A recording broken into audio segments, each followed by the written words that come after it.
皆さんこんばんは、大家かなです。2026年もあっという間に半年が過ぎようとしておりますが、今年も毎年恒例の上半期ベストを紹介していきたいと思います。2026年上半期もいろいろなものを試しまして、スキンケア、コスメ、ファッションアイテム、食べ物などなどいろんなジャンルのいろんなものを試した中から、今日は本当に出会えてよかった、本当に買ってよかった、何度もリピートしてる、そして気づいたら毎日手が伸びてたなって思うものだけを激戦して紹介していきます。飲み物片手にゆっくりと最後まで見ていただけたら嬉しいです。それではどうぞ。じゃあまずは食べ物から参りたいと思います。トップバッターこちらです。ポテトチップス水漬けじゃがいもの消費量が半端じゃないんですけれども、いろいろなポテトチップスを試しまして、最近バルサミコビネガーのポテトチップスをおすすめしたばっかりだったんですけど、これが私の中では上半期ベストでございました。ちょっと癖ありなので好き嫌いが分かれるかもしれないんですけど、なんとこちらコンテチーズ味ということで再現度が本当にすごくて、こんなにコンテチーズの味するっていうぐらいコンテチーズです。チーズ好きの皆さん、ワイン好きの皆さん、ぜひ試してもらいたいです。このシリーズ他にも味がたくさんあって、私結構試したんですけど、私の中ではこれがダントツに美味しかったです。続きましてがこちらです。ビーフボーンストック。これすっごい美味しいお出汁というかスープができるんですけど、このブランドが本当に素晴らしくて、化学調味料とか添加物とかそういう気になるものを使っていません。ビーフとチキンとベジタブルがあるんですけど、ビーフに関しては成長剤とか抗生物質とかを使っていない牛で、グラスフェドで野放しで育てられた牛を使っております。やっぱりスープってさ、お出汁取るのが大変で消化にもいいし体にも優しいからよく作りたいなって思うんだけど、でも手間がかかるな、いろんなことを気にしてるとってなった時に、これが本当に素晴らしいです。味も本当に美味しくてパウダー状になってるので使い勝手も本当によくって、チキンとベジタブルもあるので自分の食生活に合わせて変えてもいいと思うし、ボーンブロフね、最近注目されてて体にも女性にもすごくいいメリットがたくさんあるので、私はビーフボーンストックを使ってるんですけど、本当に美味しくて本当に助かってるので、ぜひ皆さんチェックしてみてください。次はスキンケアに移ってまいります。トップバッターこちらです。素晴らしいです。このシートマスクちょっと群を抜いて良かったでございます。シートマスクいろいろ試しているんですけれども、このダルバーのシートマスクは肌を本当プリプリにしてくれて、ピッカピカにしてくれて、本当にエステ1回行ったぐらいの気持ちになれるぐらいのパフォーマンスを見せてくれます。あと良心的な値段でコスパもとてもいいです。 Vlog の方でも大事な撮影の前にこれを使ってるって話をさせてもらったんですけど、上半期やっぱりこれが一番シートマスクの中では良かったです。いいシートマスク探してるっていう方はぜひ使ってみてください。とってもおすすめでございます。次は化粧水です。こちらファミュのローズミルキーエッセンス。これ本当にすごいです。ちょっと度肝を抜かれましたっていうぐらい感動した化粧水です。その名の通りちょっとミルキーな化粧水なんですけど、クリームとローションの2層タイプになってて、保湿力がすっごい高い化粧水でございます。前にアンボクシングか何かで早く使ってみたいって話してたと思うんですけど、なんとこれ化粧水なんですけどレチノールが入ってるんです。でレチノールが入ってるとちょっと乾燥するかなって思うかもしれないんですけど、8種類のヒアルロン酸とナイアシンアミドが入ってるんです。だから乾燥が気になってる方もいいと思うし、あと毛穴が気になってる人にもすっごくいいと思うし、あとくすみが気になってる人にも本当におすすめしたい化粧水です。本当に肌がプルプルピカピカパンっていう感じになって、内側から保湿されててみずみずしい肌ってこういうことだなって思うぐらい、すごく化粧水だけで肌底上げしてくれるんじゃないかなって思うぐらい素晴らしいアイテムでございます。いい化粧水探してるっていう方、ぜひ使ってみてほしいです。次は日焼け止めです。もう本当にこれ以上の日焼け止めないかもっていうぐらいすごい気に入ってます。こちらです。オーディナリーの日焼け止め。これ本当にすごいんですよ。だけど日本で売ってない。ごめんなさい。でも最近ほら海外からもオーダーできると思うし、ちょっと違う国行った際とか、あと友達が行く際とかにぜひお願いして買ってきてもらってほしいなって思うぐらい、とても素晴らしい日焼け止めで、伸びがとにかくよく、保湿もしてくれて、肌をすっごいツヤツヤにしてくれるの。全然乾燥してこないし、乾燥してくる日焼け止め特有の毛穴が開いてくる感じも時間が経っても全然ないし、なんなら化粧下地としても素晴らしいんじゃないかなっていうぐらいの保湿力の高い日焼け止めです。この伸び感、なんならスキンケアかなっていうぐらいの使い心地、テクスチャー、本当にストレスがない日焼け止めで、もうとても好き。もう一押し、ダントツ一押しの日焼け止めです。あとこの容器も素晴らしくて、ここひねるとロックがかかるんで、旅行に持っていくにもバッグの中に入れるにもいいと思うし、こういうタイプなので使い勝手もいいし、本当にぜひ一回使ってほしい。次が直接スキンケアじゃないんですけど、身なりをベースを整えるという意味で同じジャンルに入れたいなと思っております。デンタルケアです。こちらデンタルフロス、これは本当に素晴らしかったです。私史上最高のデンタルフロス。最近巷でも話題になってるし、セレクトショップとかでも置いてるおしゃれなデンタルフロスなんですけれども、おしゃれなだけじゃなくて本当にすごいんです。私デンタルフロス好きなんですけど、 Vlog とかでもデンタルフロスが出てきたりとか、あとは機内にも持ち込んだりとか、夫が海外に行って買ってきてくれるお土産がデンタルフロスだったりとか、それぐらいデンタルフロスが好きなんですけど、ちょっと桁が違います。一回使ったら戻れないなっていうぐらいの、もうそんじょそこらのデンタルフロスとは桁が違う素晴らしいデンタルフロスです。ご覧の通りビジュアル本当に可愛いので、ギフトにもとってもおすすめなんですけど、中がこんな風になっております。で、他のデンタルフロス同様、これをピーと引っ張ってデンタルフロスしていくんですけれども、しっかりとした太さがありながら柔らかさがあって、汚れの取れ方も全然違うし、使い心地も全然違うし、本当に素晴らしいです。あとこのビジュアルでね、可愛いしセレクトショップに置いてるから気になってたっていう方にも買って後悔しないと思います。本当に素晴らしいデンタルフロスです。ここからはコスメに移ってまいります。ベースメイクからということで、こちら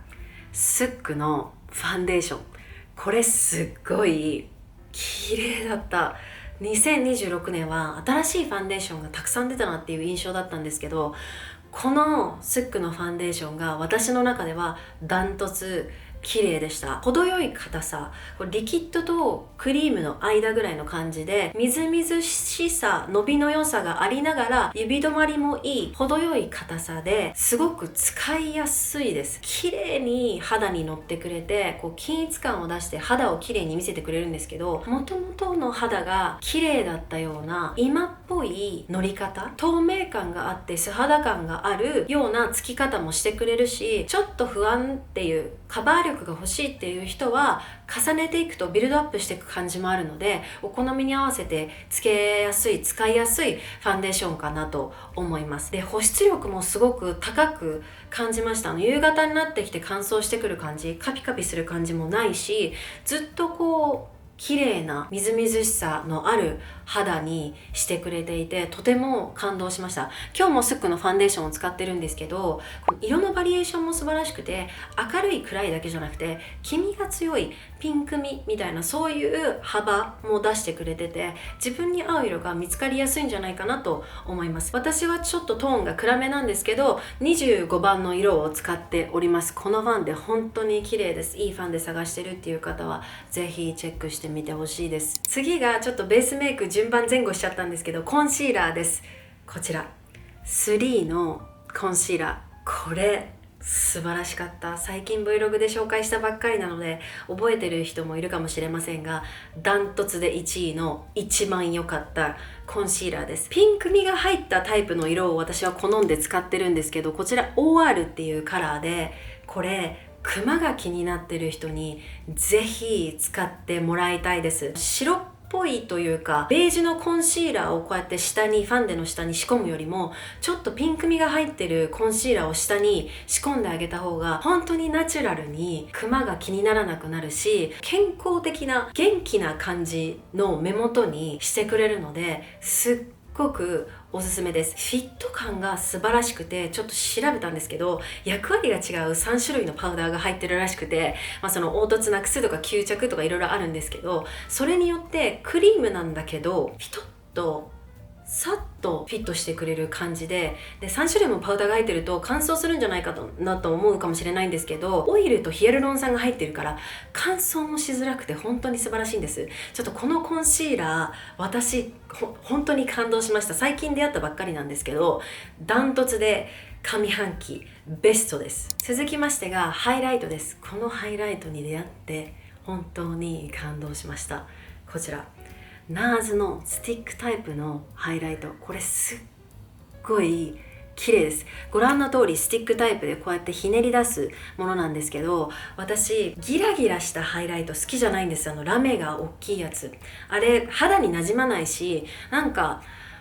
っていう感じで好きじゃないんですけど、ツヤで見せるハイライトはすごい好きなんです。だからスティックタイプのハイライトが好きなんだけど、これもそうなんだけど、すっ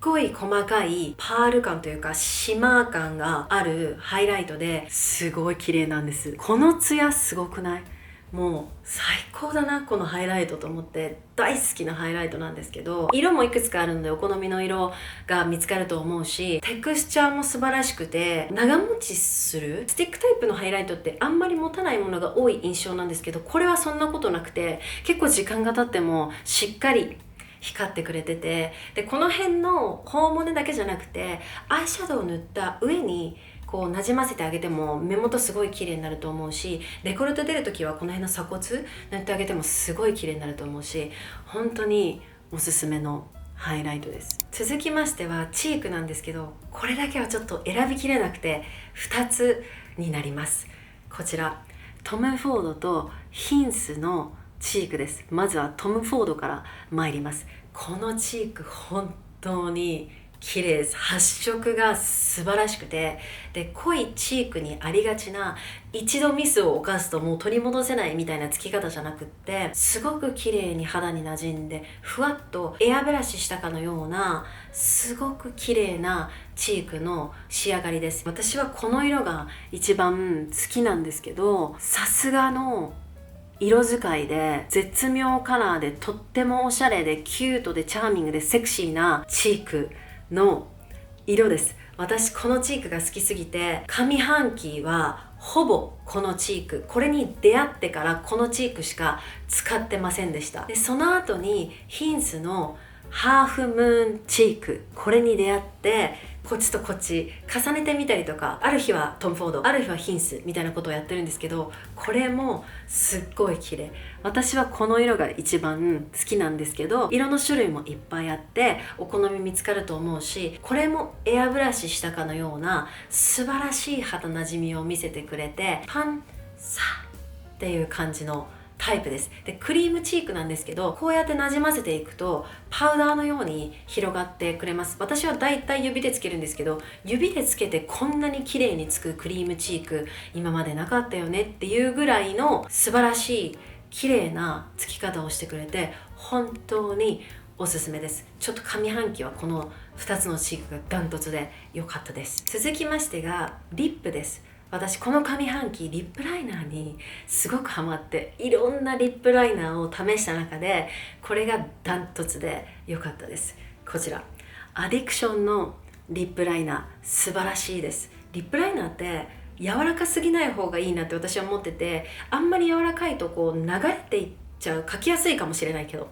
で落ちやすくなっちゃうので、私は程よい硬さがあるものがいいんですけど、これが程よい硬さで素晴らしかったです。だけどオイルが入ってるので描きにくくない、いい感じのちゃんと描けるっていう感じのリップライナーです。で私はこの色が一番好きなんですけど、私の自分のリップよりも若干暗い色でこれで縁取りしてあげて、その上からリップなりグロスなりを塗ってあげると唇にすごく立体感が出てすごいいい感じになるので、とても気に入っております。でこのリップライナー鉱物油とかパラベンとか合成界面活性剤が入ってないんですよ。リップのアイテムってそういったものが入ってることが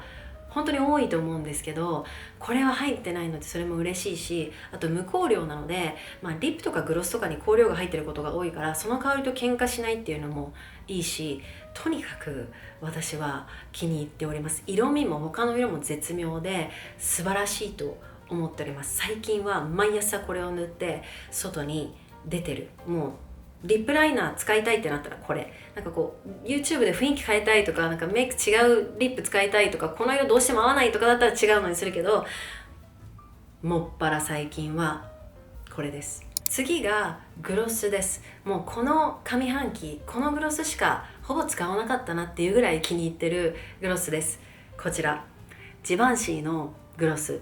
このグロスのツヤ感たらもすごい光ってくれて、うるうるプルプルにしてくれるし、だけどベタベタしないからつけ心地もすごくよくって、色付きなんですけどこの色も発色がすごいいいので、もう本当にリップライナーしてこれだけっていう日も多くて、今日もそうなんですけど、このツヤ感すごくないですか？ピッカピカ。しかも塗った時の最初だけじゃなくって、このツヤが長く続いてくれて本当に感動しました。でアプリケーターも結構大きめなのでパッパッと塗れて、それもいいなと思ってるし、このビジュアルも私はすごく好きで、バッグの中に入ってても上がるなと思っております。上半期はこのグロスがダントツでした。ここからはファッションに移ってまいります。ファッションっていうわけじゃないんですけど、でもスニーカーということでこちらのジャンルに入れさせていただきます。ランニングシューズです。アシックスの。私上半期といえばランニングを始めましてですね、走るのがすごい嫌いなのに、だけど夫がランニング始めてから肌がすっごい綺麗になったんですよ。もうピッカピカに。でただでそんなに肌が綺麗になるんだったら私も走りますということで便乗して走り始めたんですけど、最初は普通のなんか運動用の靴みたいなので走ってたんですけど、いやランニングシューズ買った方がいいねってなって、で私ふくらはぎにスイッチが入りやすい癖があるので、ふくらはぎが大きくならないようなスニーカーを夫にリサーチしてもらってたどり着いたのがこのアシックスのスニーカーなんですけど、本当に走りやすいです。すっごい軽い。そしてランニングシューズ派手なものが多いと思うんですけど、私黒か白がよくって、やっぱデザインが上がらないとっていうことで私はこれを選んだんですけど、あと履き心地とすごい好きだし、軽くて走りやすいし、あとランニングの効果もあるかもしれませんが、でもこの靴の構造なのか、この後ろが結構上がってるからなのか、走り方がこれで良くなったからなのかは分かりませんが、最近ヒップアップしてきましてですね、週に多分2から3ぐらい走ってるんですけど、毎回2キロぐらいとか2キロちょっととかぐらいの軽い感じで私は走ってるんですけど、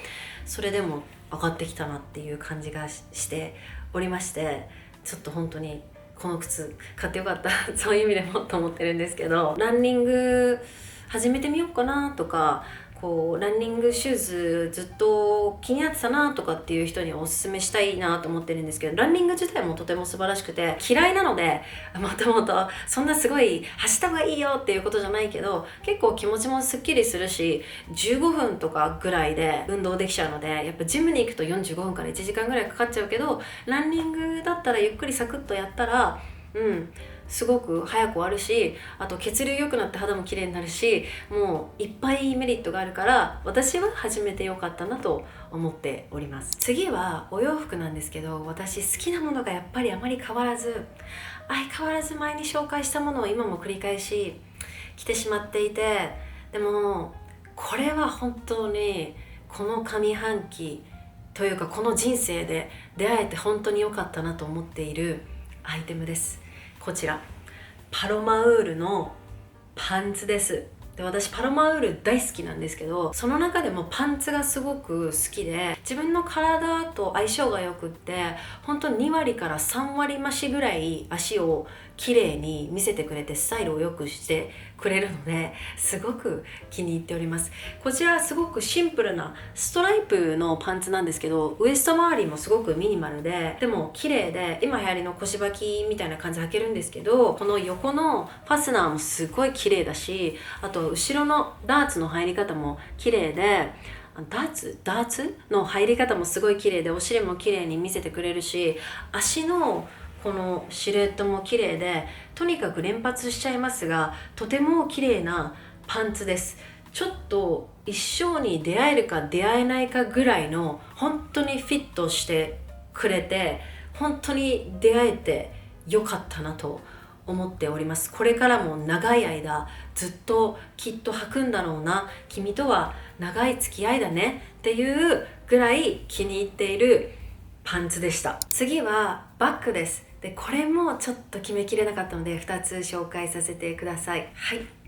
オソイとジルサンダーのバッグです。でこの2つは最近 Vlog でもよく持ってたので見てる方も多いかなと思うんですけど、まずはオソイから行かせていただきます。可愛くないですか？すごいシンプルなんですけどこだわりいっぱい詰まってるなと思ってて、まずはこの色、ちょっと紫がかった青みのあるブラウンなんですけど絶妙カラーですごい可愛いなっていうのと、あとここのストラップの細さすごい綺麗だなと思います。横から見るとわかると思うんですけど、マチもしっかりあって持ち物もたくさん入るのにバッグ自体が重くないです。これ日本限定のデザインなんですけど、こんな風にジップが真ん中についておりまして、でここにね大きいポケットが1つついてるのと、あと中開けるともう1個ポケットがついてて、こんな感じでガバッと開くんですけど、ここにポケットがもう1つついてます。でジップ付きなので安全面でも安心かなっていうのがあると思うんですけど、ここにねこう輪っかが2つついてるので斜め掛けとか肩掛けとかできるストラップも付けられて非常に万能です。オソイのバッグって